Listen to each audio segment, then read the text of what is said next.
was directed at Brendan Jorgensen, who was sitting behind me, chirping me the entire time.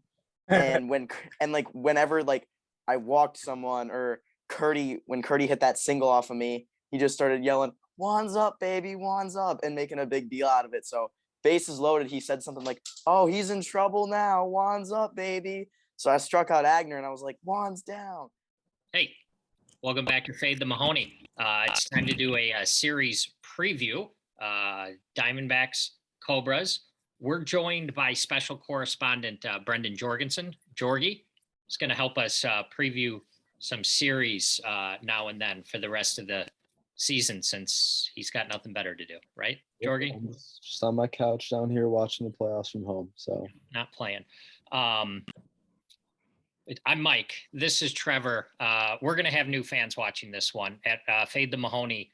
We cover things sports gambling, all sports up to and including Major League Wiffle Ball. We're the only ones in the whole world, as far as I know, that sets lines and bets on Major League Wiffle Ball, mostly because Trevor's an expert and he sets the lines. If you go back in our archives, lots and lots of episodes where we talk with players before they actually play. So go back. We got Jimmy Norp, Dallas Allen, everybody, Jordan Robles, just about everybody. All the guys from who used to be on the Magic or now Gators, Chadwick, Cheatham, everybody's has been on the show. Good archives. Now that the season's getting a little bit weird, Jorgy's been nice enough to join us when he can to help us preview some of those. So that was a long introduction. The first Major League Wiffle Ball show we did this year was our season preview. And I'm going to read a quote. The first comment we ever got after Trevor made the over-under for the Gators at 6.5 wins, and Trevor took the under. The first quote or first comment I got was, "Where can I put money on that awful Gators line?" Trevor, do you know who typed that into their YouTube comment section? I believe that was our guest today. Brendan Jorgensen. That's who gets 4 months ago you wrote that. Yeah. But I also didn't specify whether the line should be lower or higher. So maybe I thought it should have been like 4.5, and then I would have taken the under. Maybe that's why I would put my money on. As we said in our last preview episode, I think Trevor asked how many games you guys had to win that series to cash the over.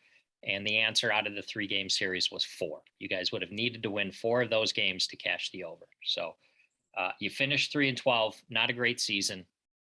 It's always next year, right? You got draft picks, right?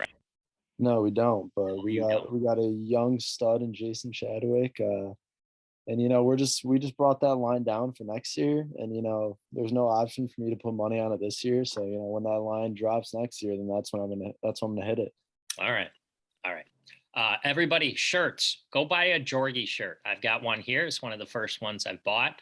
And for the preview, I've got my Jimmy Norp and my Drew Davis shirt up here. Go buy some shirts. Start with the Jorgy shirt. You agree with that, Brendan? I agree. And then, maybe get someone that's in the playoffs like Jimmy or Drew. Yeah. Trevor and I gamble every time there's a series. I rely on Trevor for the lines and the odds. So he's going to give that to us now. And then any thoughts you want to share with us on it, Jorgy, you let us know. But Trevor, let her rip. Also on the topic of the jerseys, a little shout out to our winner from the All-Star game thing. Finally received his Triton jersey, I think, the other day. Maddox? I think Maddox is his name? Yes. He got a Drew Davis Moxie jersey for winning the home run derby contest that we put on. Yes, that's right. Just want to get that out there. Okay, so we got Diamondbacks and we got Cobras. And Jorgy, if this series was played after your series, correct? Yeah, this was probably the week or weekend after our series was played. Right. Okay. So the Diamondbacks at this point know that they are in the playoffs, so they don't really have anything to play for. They can't catch the other two teams at all. They're going to be in the NLCS. We know the Cobras were without Drew Davis, so tough one to do here to figure out what to do. So I'm going to put the Cobras at -125 question mark, mostly because I'm just speculating that the Diamondbacks may, throw Trey Flood a couple games and figure those things out. But I don't know. Maybe they just want to, they're playing in that venue. I don't know. I keep going back and forth. I almost made this a pick 'em because you feel like playing in that venue, Jimmy's going to show up and play hard. And they're going to be going to the playoffs. They want to stay hot. I don't know that they're just going to mess around. Obviously, Cobras not having Drew is a little tough on their lineup. He's their leader, all that stuff. So I don't know which direction to go. I'm actually going to change this back to. I'm going to take the Cobras -115. Actually, Okay. I'm just talking this out loud, and I really don't know what to do. So I'm going to take that, and I don't want to take either side of this, Mike. Okay. So are you saying if I want to, you won't book it? That's right. Okay. That's really, really soft. I guess the question for Jorgy is if you could get inside the mind of fellow competitors in your league, motivation, etc., what are your thoughts on going full out or perhaps tinkering around with the lineup for such a series? Yeah, that's a tough one because, I mean, no matter what you do or whoever pitches, like you're going to be trying to win. So it's not like Jimmy's going to be messing around. Like he's going to hit himself out every lineup. I'm sure he's going to bat leadoff every game, and he's always going to be trying to win. But it's just the thing with trying out different pitchers. They have. I'm sure Jimmy will still pitch, whether it's one game, maybe he'll go two. And then you got like young guys like Flood. You got the draft pick Casey Bennett who could pitch a little bit too. So they might try stuff out there, and who knows? Like I've seen times where Trey Flood can be like even better than Jonah, or maybe like Casey has better upside than Jonah. So it's tough to say, but I feel like you also have to like respect what the Cobras have done. Obviously they don't have Drew, but I mean Sawyer kind of carried them that last series, and they're atop the AL right now. So it's tough for me. All right. Time out on the gambling. You brought up Sawyer. Let's talk about it. Okay. Let's do it. We're going to come back to the gambling. He said some things about you when he was on the show. He said the whole Wands Down thing was 100% your fault. He had no part in it. He was just reacting to you chirping him the entire game. So respond, please. Yeah, that's news to me, to be honest, because, I was at that series. Me and Jim Norp were in the back on the picnic table, watching, and Sawyer came in game 3. And I think that might have been the Magic's first hit in that game. And I think it was Curdy. I'm unsure, but, me and Jimmy are part of the Curdy fan club, and, he's our friend. So obviously he gets a hit. We're cheering every time the Magic were getting hits. We were cheering because it was so rare in that series. Nothing was ever directed at Sawyer. I wasn't chirping him directly whatsoever. The only thing that you may have said, which was after he did the Wands Down thing anyways, was he struck out the last hitter in that inning and did the Wands Down. And I remember saying that's not a good idea. Tell him, because I remember last year when I hit a home run off of Jason and Chris gave them the Wands Down. That's where it kind of originated. And then Chris went in to blow the game and give up 5 runs the next inning. So the only thing I said to him was after the Wands Down, I was like, I don't know if that's a good idea, dude. I've been there and it didn't work out, and it didn't work out for him either. But, leading up to that, I really don't know what I said. I just was cheering on my friends that were barely doing anything in that series. So. And by series, you mean season? Yeah. I mean, you could put that in there too. It was rare to see a Magic hit, so me and Jim were getting hyped when it was happening. I think he said something about the fact that you yelled, "He's in trouble now," or something like that. Nothing like that was said either. Maybe it was a long time ago. I don't recollect anything. I might have just been kind of joking around, oh, he's in trouble because the Magic got 1 hit, and I don't know. I might have said it, but I really don't think I did anything directly to chirp him. I'm usually just out there having fun, joking around with my friends and stuff. I've never really went out of my way to chirp someone, especially that's my first time ever meeting Sawyer. So I wasn't out there just trying to berate him personally. Maybe I'll take a few shots at Jimmy that I've known for years, but I don't know. I'm never really out there to just start something. All right. They really are the villains, huh? Yeah, he plays that role well. And That whole thing with him and Russell, it was very entertaining to watch from my perspective. You know, I wasn't at that series. I heard a little bit about it, and then I watched it the night it released. I was like, wow, I need to get my popcorn out for this one. All right. That's the official response. Time back to the gambling. For those of you new to sports gambling, the only time you should really bet is when you think the line is wrong. So you set a line in your head. When the line comes out, if it's wrong, that's when you bet. In my opinion, the line is wrong here. I would bet, and I would bet big on the Diamondbacks, but Trevor isn't going to book it. I actually had the Diamondbacks minus 120. I think the Cobras are going to have a hard time scoring without Drew in the lineup. The Red Baron can't really hit, or hasn't hit so far.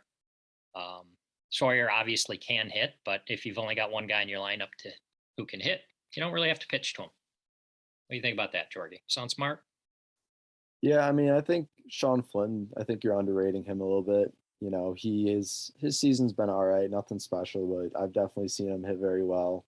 And then Sawyer's tough because obviously you've seen the spurts, but I think he still hasn't walked yet this year. There goes Trevor.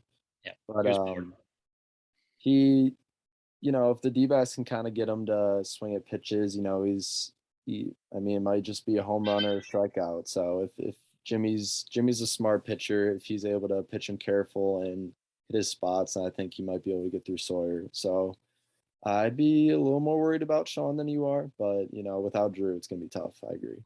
All right. We lost Trevor. Let's hope he's okay. He was driving, so we'll have to circle back. If he hops back in, we'll get back to the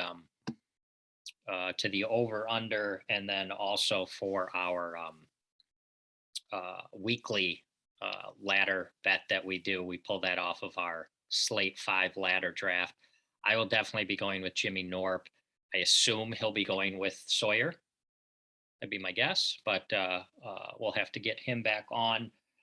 This is the game that's in Vermont at that cool field that has 3 different fields, 3 different MLB replica fields or something similar, right? Yeah, so game 1 will be played at the Mini Field Dreams Field.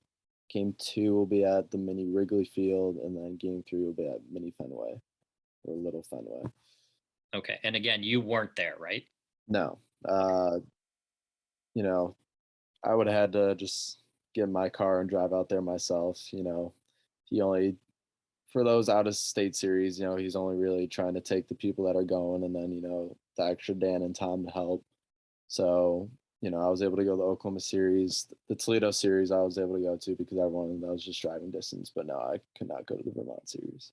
That's an excellent point. It's another reason why I like the Diamondbacks. I don't think they're going to drive all that way and not go 100%. But they've got nothing to play for. If they win 2 out of the 3, they win the 1 seed, I think is what we figured out. So they have everything to play for. So maybe Trevor's right in making them the favorite. Trevor just texted me saying his phone overheated. So maybe he'll be back, maybe he won't. This is the SLAM type 1 diabetes, SLAM T1D or something like that is the name of their organization. Fade the Mahoney has made a contribution to their organization. I promised Jimmy Norp when he was on last time, and we talked about him. I'll put a link down below. Anybody who has the ability to do so, I think it'd be cool if you donated as well. Trevor, good to see you again, buddy. I'm going to text him to see if he can send me the over-under. He hopped in real quick and dipped out. Trevor's connecting to audio. Trevor, before you go away again, give us the over-under. My apologies, my phone overheated. The best part about it is I don't know where I'm going either, so I didn't have the directions of where to go. And I just got off the exit. It's pretty great. What a life this is. All right. I'm going to go 19 and a half. Like, 19? With a high number because, yeah, I figure there's going to be fireworks that, you know, in a venue like this, you want to score a lot of runs. and I think you just have to account for the possibility that that a lot of runs get scored here. I don't know. All right. I'm gonna take the under. I see the Cobras struggling to score to go along with my theory that the Diamondbacks are going to win the series. So we'll do $100. I'll take the under 19.5. Any strong feelings on that, Jorgy? I mean, that was a good point about the Cobras offense. Another good point is Barron's going to go 2 games. They need to win the series. Barron's been lights out all year. So I know the D-backs have a great offense. Jimmy Norp is one of, if not the best hitter in the league, but they're still going to struggle to get runs off of Barron. He's a Cy Young candidate at this point. So I like the under at 19.5. Honestly, I know what happens in the series, but I really don't know the scores of all the games. So I'll play along with you too. I'll go the under as well. Okay, cool. I didn't even get to hear the analysis before I made my over-under pick. I would have made it much lower, apparently. Yeah, you should have. What else? Oh, for those of you new to the show, I probably should have said this at the beginning. We've been focusing on Major League Wiffle Ball for the past 4 months now, and will be for the next 2 months. The early week episode will be a recap of whatever just happened on the previous Friday. And then Thursday, we preview the upcoming one. And then we also, because people love to bet on the NFL, we always throw in a little NFL talk at the end of the show. Trevor and I are in a big contest in Vegas that we're doing pretty well in. And then we also bet on a few games. I wanted to give Jorgy the opportunity to give us his lock of the week. We won't do any gambling here, but the purpose of this show is to do the opposite of what people think is the smart thing to do. So fade the Mahoney. Jorgy, what's your lock of the week? All right. I would honestly fade the Jorgy here too, because I've been doing like a little fun thing with people at my work. No money or anything, but we've been doing pick'ems each week, and I'm doing awful so far this year. But the FanDuel sports line has the Eagles at -6.5 on the road against Washington. I would take that. I saw Jalen Hurts on Monday night against the Vikings, and I saw him against my Lions, and he's looked really good this year. And not only him, they made a lot of improvements on the defense. They went and got a bunch of free agents, and they were giving Kirk Cousins fits on Monday night. So I think they'll win by over a touchdown. God, that's what we come here for, Trevor. That's so on brand. I cannot wait to put all the money on Washington.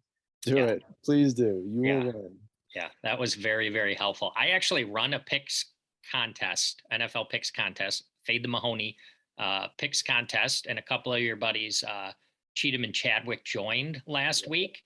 We had 18 people in it, which is a really good turnout. I think they came in 15th or 16th.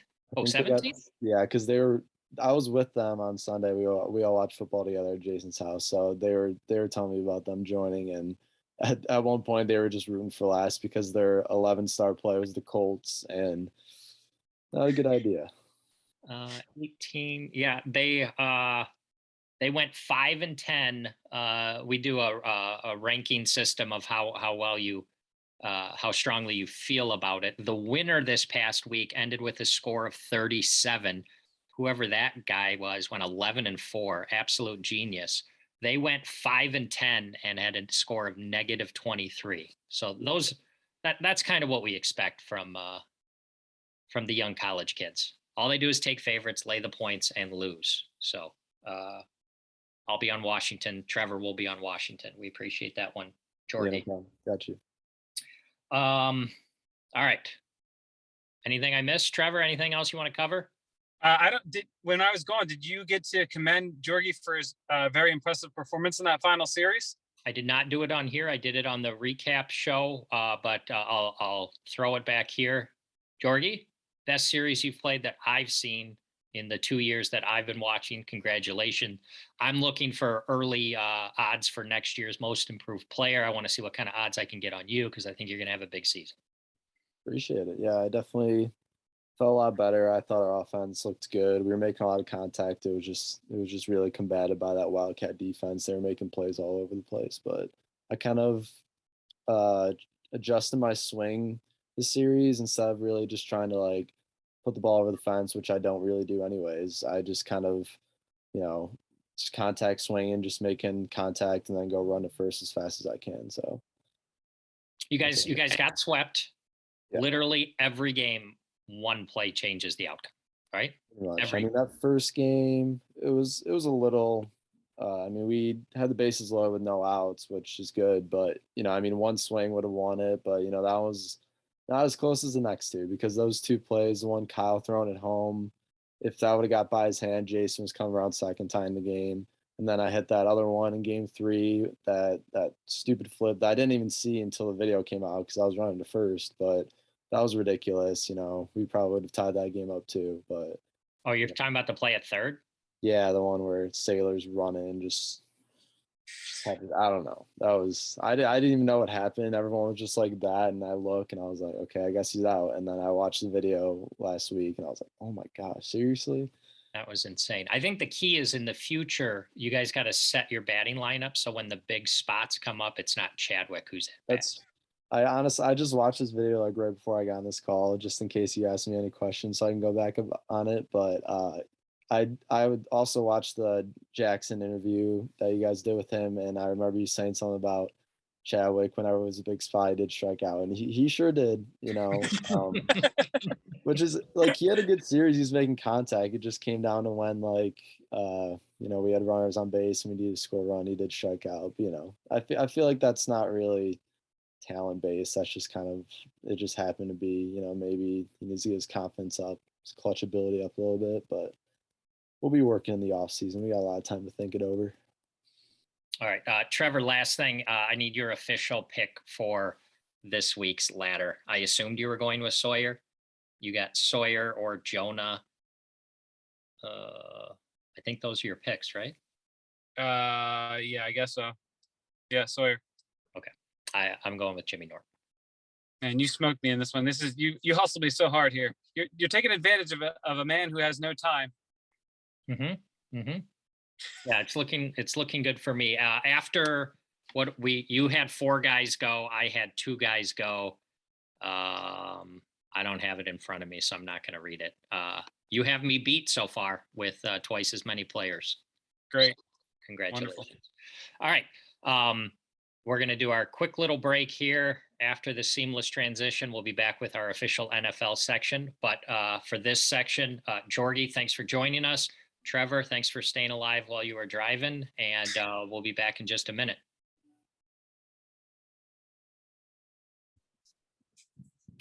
All right, and we're back.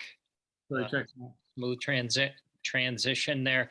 NFL portion, people love to bet on the NFL. Recap quickly, last week. Edonk, you lost. Trevor, you lost. I won. So graphics will show you now. Eric, you're 0-2. Trevor, 1-1. I'm 1-1. You guys are gonna, as we go along, you're gonna get a feeling. Who's the real Mahoney? What's with the public stroking of yourself constantly? You're great. You're great. You're great. You're great. Great. Thank you. That's all I wanted to hear. Would you like to go first this week? Edonk, with your lock of the week? Yeah, I'd love to. Let her rip. Let's have it. All right, we got the Miami Dolphins at home, getting I believe 6 or 6.5 against the Buffalo Whose Bills. pick is this? Whose pick is this? This is mine. Wow. I like it. Yeah, Miami +6. That's got a whiff of sharpness to it. I'm just a little confused where it came from you. Okay, Edonk, Miami +6. Trevor? I mean, like, think about it. All the stupid college kids are going to be betting the Bills, and Miami's been playing well. That is excellent analysis. I'm with you there. Trevor? Yeah. Mind-blowing. This is going to be a great week for the books. There are 8 home team dogs. 8. It's almost half. I don't even remember ever seeing that many home team dogs in one week in my life. Great week for the books. So what are you doing about it? I'm going to go the ultimate college bro play, the anti-college bro play, and I will take the hapless Colts for some reason, only getting 5.5 against the I Chiefs. know. God, you know what? I thought the same thing. I thought, why are they only getting 5.5? They know something. Something must have changed. I thought that was like 6.5, 7 before. But whatever. All right. I'm laying big number again, just like last week I did with the whatever I had, San Francisco. I'm taking the Vikings. We're laying 6 with the Vikings at home against the Lions. And additionally, just like last week, that's the survivor pick this week as well. The Vikings. We have, yep, love it. Good shot. Good. Edonk, what are we at now? Worldwide, 70%, something like that, of all survivor picks are gone. Not us. Yeah. What's that pay? We're still fighting. Did you sell your stake yet, Trevor? Yeah, I will very happily still sell it. Especially after this pick. More and more valuable every week. All right. We're having some financial troubles at the Worldwide Studio. Forgot to pay the electric bill. So hopefully this won't be too bad of an edit. I think where it cut me off was I said the Niners would win by 3 touchdowns last week. Vikings are going to win by 2 this week. We're going to march on to week 4, even though Trevor doesn't think we will. The best part about you freezing is your dumb face. You had a very Mahoney dumbish face. And we said that would be the thumbnail after the Vikings inevitably lose by 3 touchdowns. Your dumb looking face and Vikings, Did you take a screenshot of it? Well, not me. I don't have any power. Trevor, did you take a screenshot of it? No, I don't think about this. It looked like this. Yep. Edonk, your guy Lucas has lived up to the billing. 2 picks so far this year, lost them both terribly, laying lots of points with teams who lost outright. What do we got for week 3? His lock of the week is Frisco. Frisco. Oh, yeah. Road favorite going to Denver. Perfect. Yeah. All right. His lock of the week is Frisco. They are favored, I think, by 1.5 in Denver, if I'm not mistaken. So we'll keep track of that. Both you and Lucas so far combined 0-4. At us as a show then would be, what would that be? 2-6 so far? Sounds about right. Sounds like a lot of money making opportunities out there for the people that watch our show. For real. For those of you who are new, over the long run, just fade it. All right, before we say goodbye to the NFL portion, Edonk has come up with a new idea with a dad joke of the week as the sign off. What do you got this week, Edonk? Okay, so what did the little boy with no hands get for Christmas? I don't know. You tell me. I'm not too sure. He hasn't been able to open it up. That was funny. Good gambling, everybody.